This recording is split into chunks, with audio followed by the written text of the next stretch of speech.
Good evening, welcome to the Board of Assessors March 11th meeting.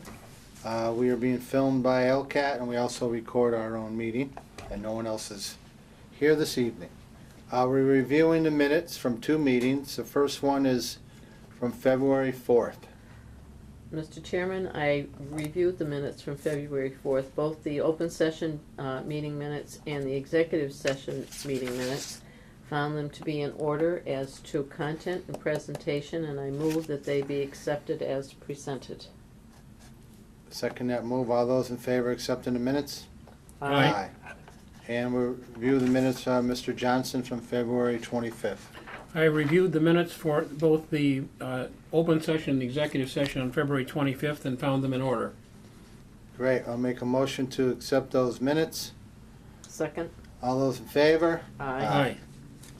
We're going to review and sign the 2014 motor vehicle excise commitment number 2 in the amount of $185,754.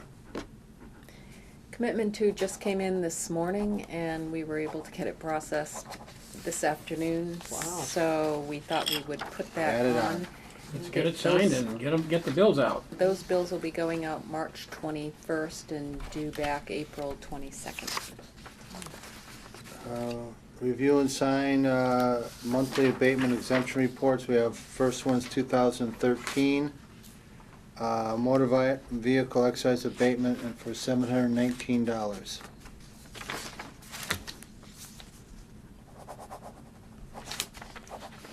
Did you sign your minutes, Bill?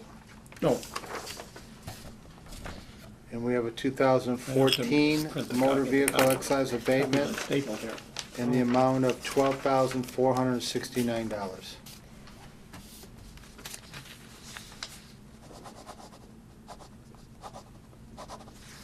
Bill, on top of your pad where that calculator is, there's a copy of the minutes for you to sign, the official minutes, right there.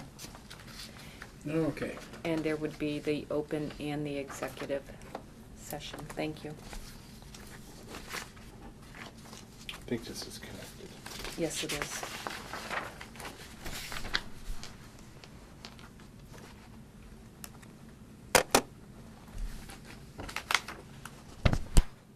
We have a fiscal year 2014 real estate abatement in an amount of $10,390.58 with CPA abated for $90. Sorry. Is that the total there?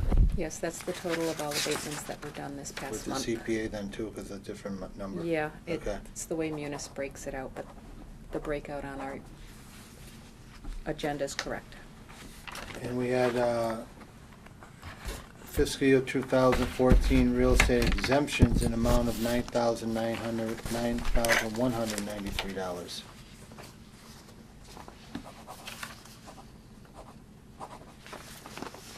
That's the up-to-date one too, compared to your computer, so keep that there.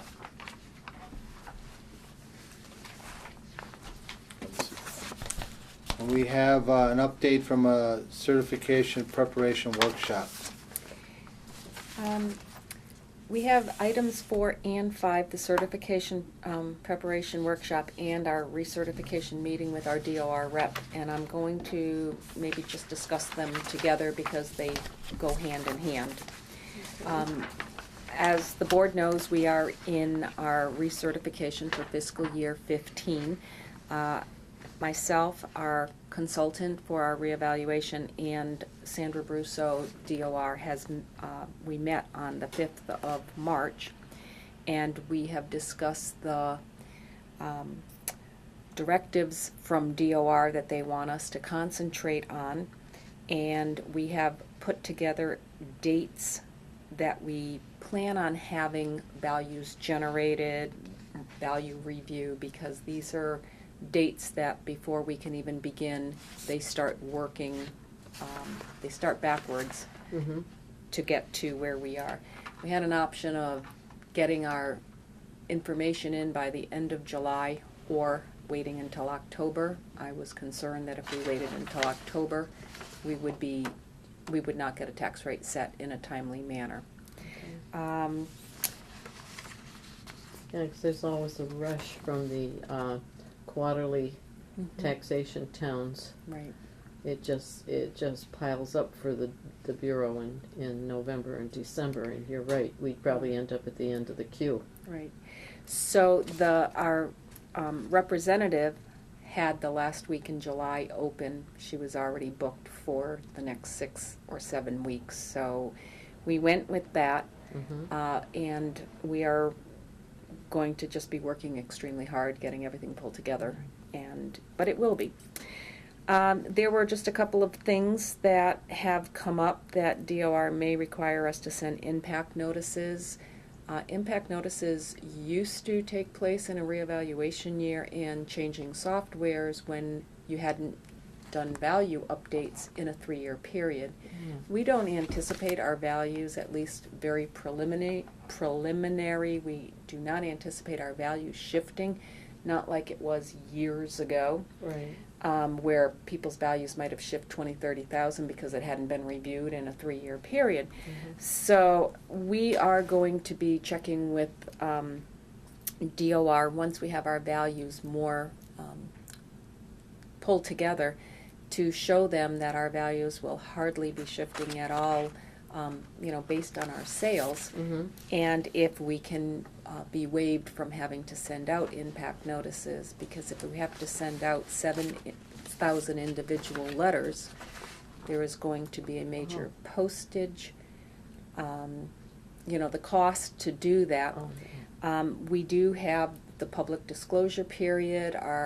We could have our information on our website. We can have our information in the library, so we're going to have a lot of access. So I am going to be working, but they said that is something that... Don't you think that since we've been doing cyclical inspections every year, that I think the new bureau chief would probably look on that kindly? Well, I took the opportunity to go up and personally introduce myself to the new bureau chief when we were at the certification workshop. So this way, when I do make that phone call, we have a familiar connection now. Right. And I am hoping that will not have to happen, but if it does, it will be an additional cost that we were not anticipating. Right. But we'll cross that bridge if we have to. We will. So I did leave each one of you a sheet with the time parameters that we're hoping to anticipate, and I have been having phenomenal assistance from our consultant from Mayflower, Dwayne Adams. He has been in here already quite often working with me. That's so good. Yeah. With that July deadline, we've got to get moving.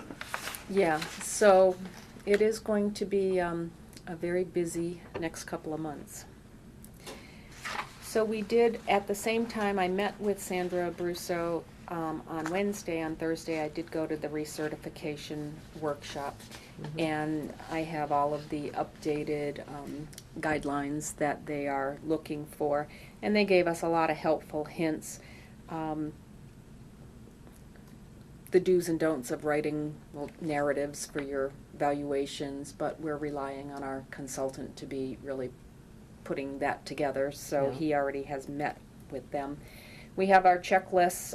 They're trying to make it as easy as they can, giving us checklists so we can just check it off so we know that we've submitted everything. Fortunately, we don't have any tax agreements for solar projects, because that has been a really big issue for a lot of communities, and they are now working very hard to track everything that we submit, and there's a folder online, so it doesn't matter where you are. If you have access to the gateway, you can see everything that's been submitted. Even uploading documents can be kept in a folder, so it is moving along. Don't know what else to... What are these, what's this here, these directives that we're talking about? Those are the directives that they are going to be really kind of scrutinizing. In the past years, 4 years ago, normally we're on a 3-year cycle, but we were bumped out 1 year by DOR. So these were things that they said, they wanted us to have more documentation to validate, even though we know, you know, where there's busier I know. commercial areas, and then you can have a little old mom and pop corner, and they're like, okay, you can't have one Intense and not another. Right. It's hard when you have a big block drugstore that's getting a certain type of business, and then you have others on a different corner, and they're saying everything should be the same or have documentation for it. You don't have the sales. Right. And 2 and 3, we've been over that. Right. We do that every year anyways. And I think on number 2, we shouldn't have a problem because we have had quite a few. We've attacked that pretty good. Yeah, and we have really accurate data. An unbuildable lot too, we've gone over that. Yeah. They want to see Yeah. sales, Oh. though. I think that this part of the land to building ratio schedule Mm-hmm. is interesting. And a lot of those things on here also are boilerplate, I type mean, of thing? yeah. Okay. She did say that certain things were directed towards us, and then others are directed for all communities, Yeah. so. Oh. Are they gonna have examples that they're gonna give out on it, or did they give examples of how they want that done? No. No, of course No, not. they tell you what they want, Mhm. and then they leave you to your own device. But we're very, very fortunate with our rep that Sandra is Yeah. She is. That's- always willing to help Yeah, and give us guidance in any way. she's excellent. Yeah, and I have to say, I think even DOR seems a little, the areas that we deal with, it's a little bit more kinder and gentler. They've Yes. been working. They know Chris has been Well, buttering them up for years, so The that thing helps is out. that the new bureau chief was in the field. Yeah.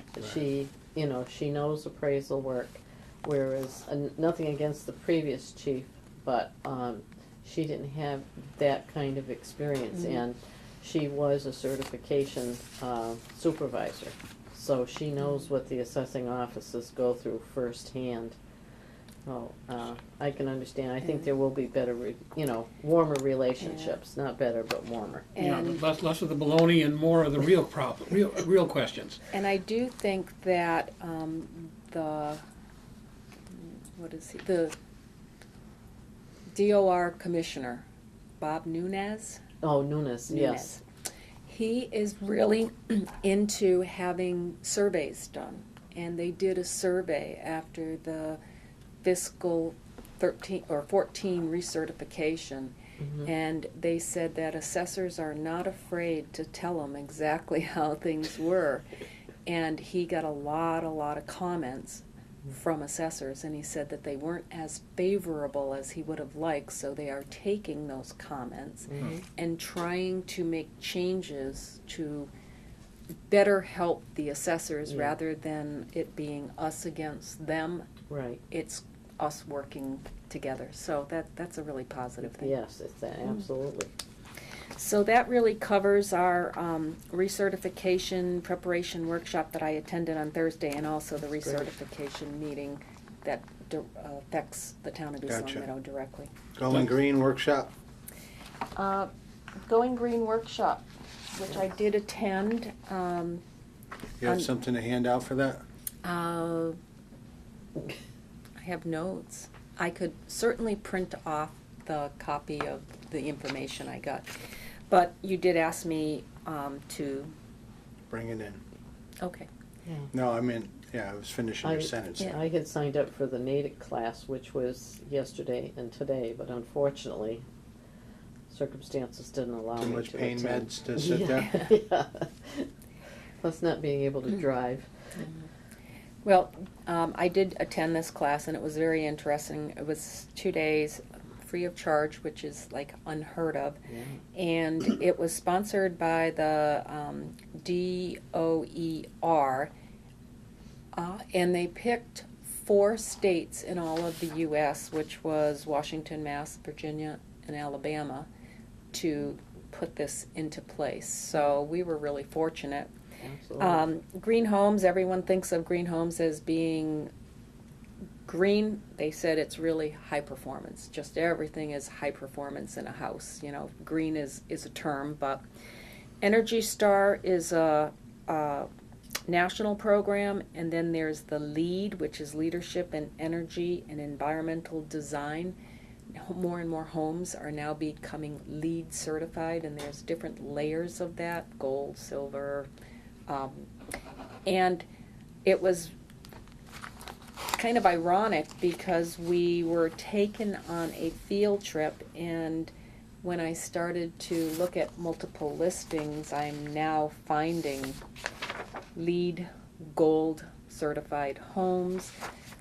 We also talked about the HERS rating, which is the measure of energy efficiency, and people are now advertising the HERS rating of the buildings. So Probably Northampton.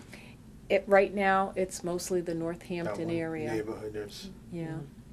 So it was a very interesting class. I did get to go to a construction site, and while the home was being built, and I saw an awful lot of things that now I know what to look for as I'm, doing our inspections here in East Long Meadow. I found we really don't know how much of an impact it's going to have. It's like right now as we're picking up generators, but we really don't know if there is an added value when a house sells. I think that if you're going to be getting more energy efficient homes, there may be, right now the building cost is up there because all of these new energy efficiency products are higher than our standard products. But I think as the time goes on, everything will kind of balance out. They'll come down in cost, kind of like when you bought the first computer, it was astronomical, and now you can get them a lot less expensive. But the home that we went and visited, which was a 2,700 square foot home, is going to cost $399 to heat and air condition for a year. That's their anticipated cost with all of their energy efficiencies. So if somebody had an opportunity to buy this house or the house next door, and this one's going to cost you $399 for heating, air conditioning, and this one is going to cost much more, you most likely would want to buy something that's going to be more energy efficient, and what would you pay for that is how we're going to be eventually assessing it. So this won't affect fiscal 2015, but we'll be watching the market for 2016 and 2017. Right. there's And sporadic houses out there now. yeah, It's we're very getting sporadic. at There's this Energy point. Stars homes in Yeah. East Long Meadow. So it was an interesting class. I was very happy that I had the opportunity to attend, and I will make sure I get you the manuals to. Yes, that'd To be look. great. Great. We're having a vision update for our software. There's going to be training, and the office of the assessors will be closed March 14th, all This day. Friday? Yes, this Friday, all day, we will be closed. We're fortunate that the trainers are coming here so we can actually use our own computers, our own database as we're getting up to speed, and we will be unable to actually assist customers that day because we really need to get the best training so we can move forward. That's fine. Yeah, when you get them in here, you got to make use of their time. Mm-hmm. Warrant article deadline is Friday. Yes, this Friday, and that is if any department is doing a warrant article. Which we are not. Not that I'm aware of. Spring conference. There is a spring conference on the 10th of April. It's in Devens, Mass. They are working on solar, wind, and other alternative energy sources, LA3s and coding, and electronic forms of list. I, unfortunately, am very, very busy since we've been doing our conversion and validating. I am not going to be able to attend this class. It is in Devens. I did go last year. It was a wonderful conference center. It's a very long ride. Yeah. But if anyone did have an interest, they would have to let me know as soon as possible to enroll. What's the deadline for? Anything you need for this office? Any of these items? Yeah. Well, the They're electronic, separate, that's why I'm asking you. I'm sorry? They're separate, that's why I was wondering. Oh, well, it's all one class. Oh, I thought it was 3 credits for the morning and 3 in the afternoon. Well, there are credits for the morning and the afternoon, but you pay one Right, amount. right, right. Yeah. And the deadline is, does I- it say? I'm sure it's said. Yeah, And okay, it's usually like 2 weeks prior. all right. The reason I brought, the morning looks interesting to me and the afternoon does not, that's why I'm saying Mhm. that. There's somebody I out there can, now. yes, I know, we do have a couple appointments and one I'll is here. check back with you, I can send out an email and shoot you okay. the deadline date. My screen went to sleep. Board of Selectmen memo. This went That would be black. in your correspondence file.